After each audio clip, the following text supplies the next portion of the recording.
चलिए, तो तमाम खबरों को विस्तार से जानने के लिए रायपुर से हमारे साथ हमारे संवाददाता अमित जुड़ चुके हैं। अमित, कौन सी वो तमाम खबरें हैं आज जो सुर्खियों में बनी रहेंगी?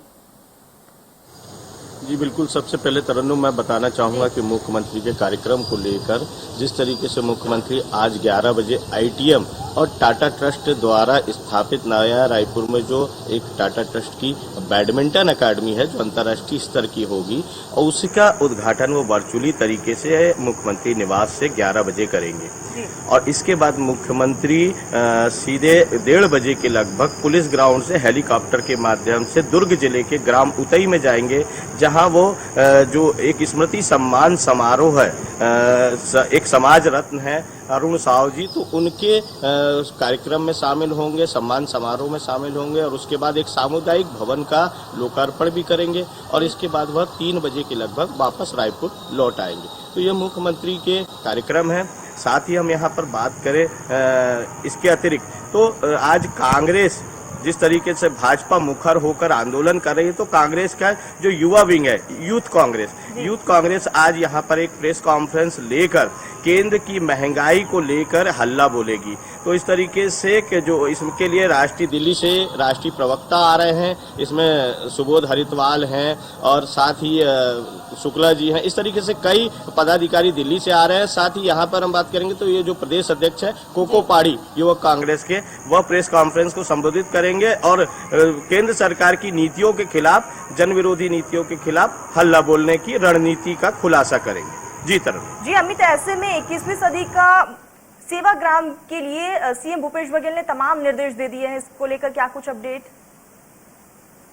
बिल्कुल, जिस तरीके से गुजरात में स्टैचू ऑफ यूनिटी बनाया गया, ठीक उसी तर्ज पर जैसे वर्धा में महात्मा गांधी जी के जो सेवाग्राम है, उस तर्ज पर यहाँ पर छत्तीसगढ़ में अब 75 से 100 एकड़ जमीन पर एक सेवाग्राम निर्माण किया जाएगा, और इस सेवाग्राम में बुजुर्गों के लिए एक दूसरा घर भी होगा। साथ ही वहाँ पर ट्रेनिंग सेंटर होंगे, प्रशिक्षण केंद्र होंगे, जहाँ पर विभिन्न शिल्पकारों को, मूर्तिकारों को वहाँ पर प्रशिक्षण दिया जाएगा। इस तरीके से जो वर्धा में जैसा सेवाग्राम बना है, ये 21वीं सदी का आधुनिक सेवाग्राम होगा, क्योंकि वर्धा का जो है वो महात्मा गांधी के कार्यकाल का है, और अब जो बनेगा वो आधुनिक सेवाग्राम होगा। तो एक बड़ा निर्णय लिया है राज्य सरकार ने कि राष्ट्रपिता महात्मा गांधी की स्मृति को चिरस्थायी बनाने के लिए छत्तीसगढ़ में अब सेवाग्राम होगा। न केवल यह पर्यटन के उद्देश्य से भी एक दर्शनीय स्थल होगा, तो यहाँ पर नवा रायपुर में इसके लिए मुख्यमंत्री ने इसकी कवायद शुरू कर दी, जिसके लिए 75 से 100 एकड़ जमीन चिन्हांकित करने के निर्देश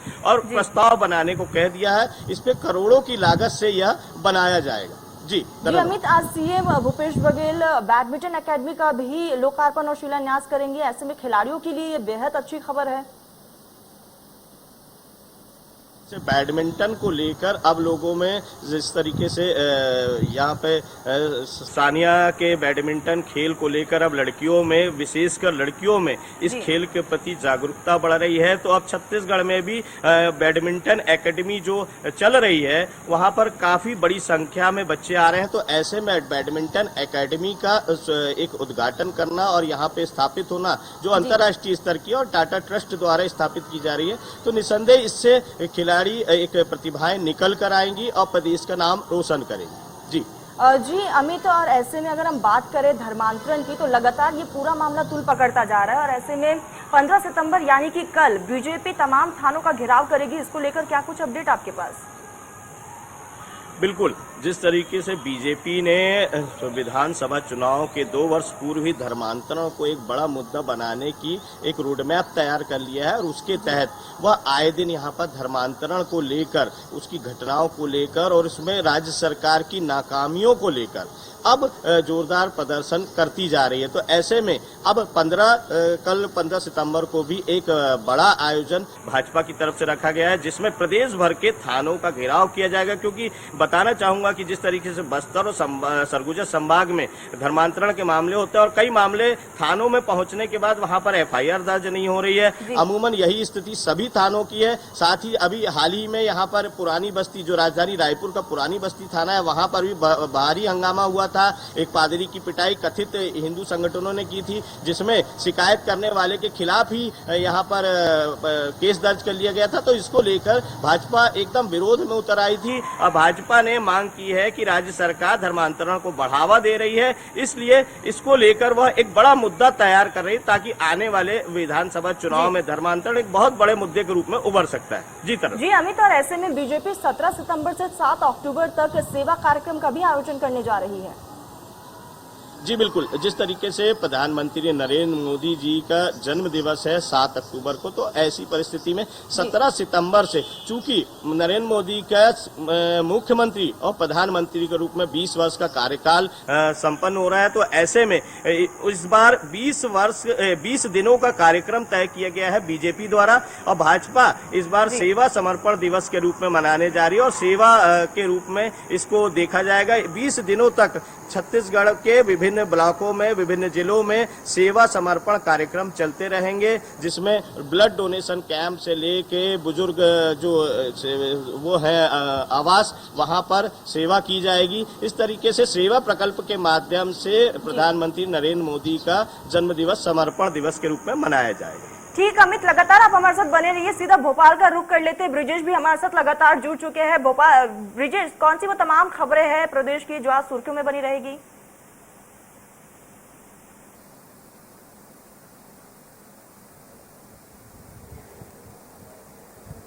ब्रिजेश, क्या मेरी आवाज आप तक पहुंच पा रही है?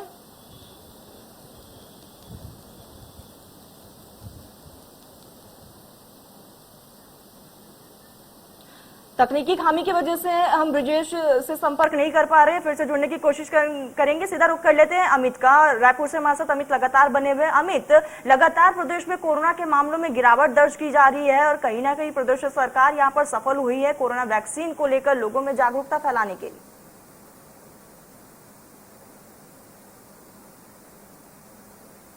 छत्तीसगढ़ की राजधानी ही नहीं अपितु पूरा छत्तीसगढ़ ही अभी दूसरी लहर के बाद कोरोना से मुक्त नजर आ रहा है। जिस तरीके से 10 से 12 प्रकरण यहाँ पर प्रदेश भर में मिल रहे हैं और राजधानी में अब यह प्रकरण 1 से 2 में सिमट गए हैं, तो निसंदेह कोरोना से मुक्त माना जा सकता है छत्तीसगढ़ प्रदेश को। हालांकि तीसरी वेव के आने का भी अंदेशा अभी बना हुआ है। स्वास्थ्य मंत्री की माने तो अभी तीसरी, चौथी, पांचवी, छठवीं लहर भी आ सकती है। और साथ ही मैं ये आपको बताना चाहूंगा कि जिस तरीके से देश में 2020 21 मई को यहाँ पर वो लॉकडाउन किया गया था, वहीं 18 मार्च को यहाँ पर पहला प्रकरण आया था और यहाँ पर पहला प्रकरण आया था। इसके बाद 21 मार्च को लॉकडाउन पूरे देश में लागू हो गया था। इसके बाद राजधानी में कंटिन्यू यहाँ पे केसेस बढ़ते गए और अभी हाल ही में जो 2021 में दूसरी लहर आई थी, उसमें 14 अप्रैल को 4168, जो सबसे बड़ा आंकड़ा था कि 4168 यहाँ पर कोरोना के पॉजिटिव प्रकरण मिले थे। और वहीं अब जो प्रकरण है इस समय सितंबर माह में जो प्रकरण है 4-6 महीने बाद ये स्थिति बन गई कि अब 1 से 2 प्रकरण आ रहे हैं। ये बड़ी एक राहत का विषय है और छत्तीसगढ़ राजधानी पूरी तरह से इस समय कोरोना के मामलों में गिरावट दर्ज की जा रही है। अमित, लगातार बने रहिए। सीधा ब्रिजेश का रुख कर लेते, भोपाल से जुड़ चुके हैं ब्रिजेश हमारे साथ। ब्रिजेश, कौन सी तमाम बड़ी खबरें हैं जो आज सुर्खियों में बनी रहेगी? बिल्कुल, देखिए तरन्नुम, मुख्यमंत्री शिवराज सिंह चौहान एक बार फिर चुनावी मोड में नजर आ रहे हैं। आज वे पृथ्वीपुर का दौरा करेंगे और आज दिन भर जो है वो पृथ्वीपुर में चुनावी सभाएं, जो जनदर्शन जो नाम दिया गया है, वह उनमें शामिल होंगे। लोगों से डायरेक्ट रूबरू होंगे। 3-4 कार्यक्रम स्थानीय स्तर पर पृथ्वीपुर में जो निवाड़ी जिले में आता है उसमें तय किए गए हैं मुख्यमंत्री के, और उनके साथ निवाड़ी जिले के प्रभारी मंत्री गोपाल भार्गव भी मौजूद रहेंगे।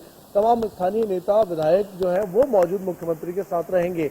कुल मिलाकर मुख्यमंत्री शिवराज सिंह चौहान लगातार चुनावी मोड में है। हमने देखा कि 2 दिन पहले ही रैगांव में तरन्नुम लगातार उन्होंने 6 घंटे तक जनसंपर्क किया था और चुनावी सभाओं को संबोधित किया था, और इसी कड़ी में अब वे पृथ्वीपुर पहुंचे हैं। आगे भी उनका 2-3 दिन में जौबट का भी दौरा है। तो लगातार जिन 3 विधानसभा सीट पर उपचुनाव होने हैं उन तमाम क्षेत्रों में मुख्यमंत्री ने कमान खुद संभाली है और वे चुनाव प्रचार पर निकले हैं, लगातार प्रचार कर रहे हैं और इसी कड़ी में आज पृथ्वीपुर का दौरा करेंगे। जी ब्रिजेश, और ऐसे में आज प्रमोशन में आरक्षण को लेकर भी आज सुप्रीम कोर्ट में सुनवाई है, इसको लेकर क्या कुछ अपडेट?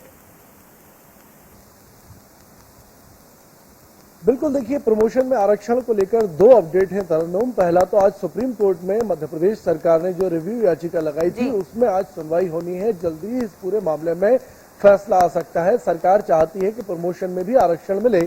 कुछ डिपार्टमेंट कुछ मामलों की बात करें तो उसमें रोक लगी गई थी हाईकोर्ट की तरफ से, जिसके बाद एक पिटीशन राज्य सरकार ने सुप्रीम कोर्ट में दायर की थी और उसमें आज सुनवाई होनी है, जिसमें मध्य प्रदेश सरकार अपना पक्ष रखेगी।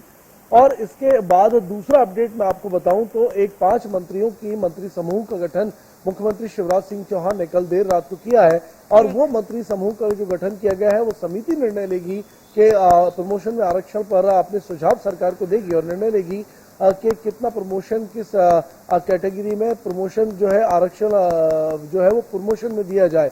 तो कहीं ना कहीं दोनों ही स्तर पर जैसे लगातार मध्य प्रदेश सरकार ने 27% आरक्षण ओबीसी वर्ग को दिया था, उसी को लेकर अब तमाम जो प्रमोशंस हैं उनमें भी आरक्षण की कवायद शुरू हो गई है और इसके लिए एक तरफ मंत्री समिति का गठन किया गया है, दूसरी तरफ लगातार अपना पक्ष भी मजबूती से सरकार सुप्रीम कोर्ट में रख रही है।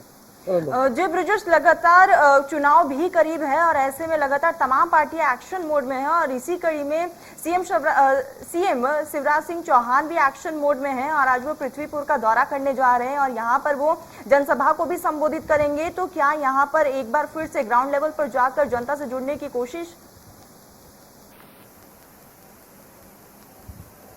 बिल्कुल, देखिए उपचुनाव की तारीखों का भला ही ऐलान नहीं हुआ हो, अभी वक्त हो, लेकिन अभी से बीजेपी जो है लगातार बढ़त ले रही है। पहले भी हमने देखा कि तमाम जो प्रभारी मंत्री थे, तमाम बीजेपी के जो प्रभारी नेता थे, वो ग्राउंड पर पहुंचे थे, लगातार जनसंपर्क उन्होंने किया था। संगठन को मजबूत करने की कवायद खुद प्रदेश अध्यक्ष वीडी शर्मा ने संभाली थी और वे भी लगातार दौरे करके कार्यकर्ताओं को संबोधित कर रहे थे, उनकी बैठक लेकर उनमें एक जोश भर रहे थे और चुनाव के लिए कई नए अभियान चलाए जा रहे थे, टारगेट दिए जा रहे थे और इसी कड़ी में अब चुनाव प्रचार डायरेक्टली मुख्यमंत्री शिवराज सिंह चौहान कर रहे हैं। पहले भी वे रेगांव में गए थे 2 दिन पहले और आज पृथ्वीपुर में उनका दौरा है।